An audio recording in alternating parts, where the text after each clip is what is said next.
අයිබෝන් සුබ උදෑසනක් කියලා ප්‍රාර්ථනා කරනවා මේ ගෲප් එකේ ඉන්න හැමදෙනාටම. ඉතින් මම මේ කරන්නේ වංචාවක් නම් මං කරන්නේ බොරුවක් නම් කලමනාකරුව හැටියට වගකීමක් තියෙන ඔබට පුළුවන් මේකේ විරාජ් මංජුල සන්ධ්‍යා නැත්නම් වික්‍රමනායක ඕනම කෙනෙක් Zoom meeting එකකට ගන්න මං අහන ප්‍රශ්න වලට උත්තර ටික හරියටම නිසියාකාරව ලබා දෙන්න කියන්න. එතකොට එහෙදි කට්ටිය කියන දේ හරි වුණොත් මං කියන දේවල් වැරදි වුණොත් මං ඒකේ වගකීම බාර අරගෙන සමාව ගන්න සූදානම්. හරිද? එතකොට මේ වෙනකොට මම යම් කිසි වංචාවක් කරලා තියෙනවා නම් මංජුල රණසිංහට සන්ධ්‍යාට පුළුවන් ගිහිල්ලා PCR කුල පියවරක් ගන්න. ඇයි? ඉතින් මංජුලට පුළුවන් ද කියලා CID ට කට උත්තරයක් දුන්නයි CID ට යන්නේ නැත්තේ. අපි නෑ අපි මෙහෙම කරන්නේ අපි සාධාරණයි මෙන්න අපේ ඇග්‍රීමන්ට් එක මෙන්න අපේ ජොබ් ටික. හරිද? ඉතින් මේක අපි දෙන්න තමයි මේ මහ පොළේ පැල කරන්න තමයි යන්නේ. එම් කියලා CID ට කියලා කට උත්තරයක් දෙන්න කියන්නේ ඔය මේ ප්‍රශ්න ඔක්කොම ඉවරයි නේ. හරිද? හිතලා බලන්නකො මම ලොකු පිරිසක් ගෙනල්ලා මේක අතාරිනවද කියලා. ඈ? ඔයාලා මේ 30ක් 40ක් 10ක් 15ක් ගෙනල්ලා Taman ගෙනා මිනිසුන්ගේ අහෝ කියලා හිතන්න එපා. තේරෙනවද?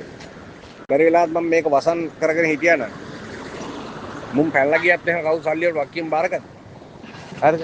දැන් මෙහෙම කතා කියනවා නම් හරි අම්මා එදාට කවුද වක්කියම් බාරගන්න. අන්න ඒක පොඩ්ඩක් හොඳට හිතලා බලන්න.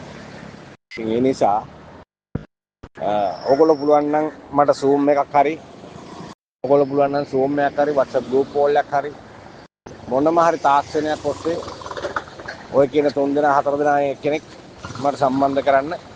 එතකොට මම මේ අහන ප්‍රශ්න වලට උත්තර හරියාකාරව නිසියාකාරව දෙන්න කියන්නේ.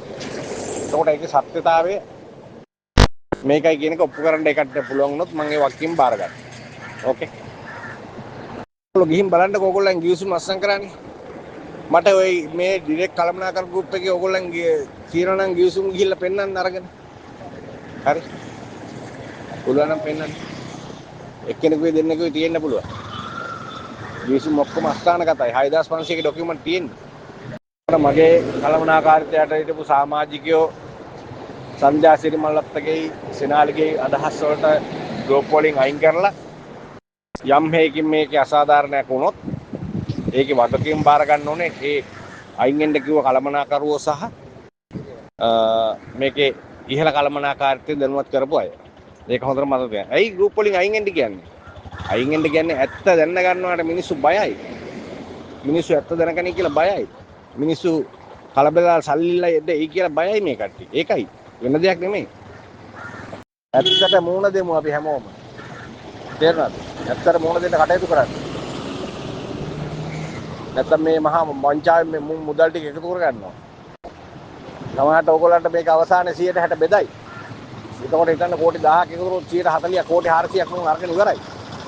ඕක තමයි ප්ලෑන් එක.